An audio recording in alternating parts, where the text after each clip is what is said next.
So this is the Surface Pro. I put the new battery in.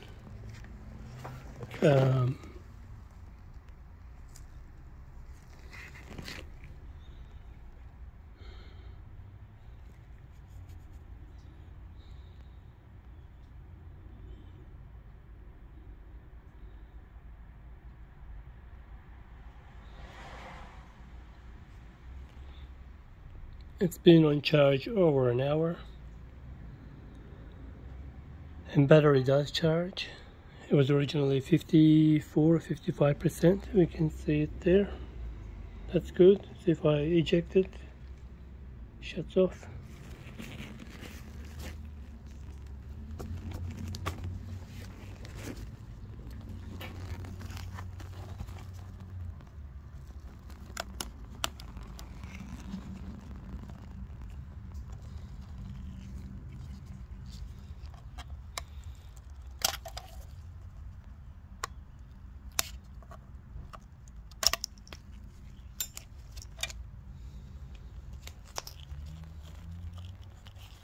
It's the battery I installed today.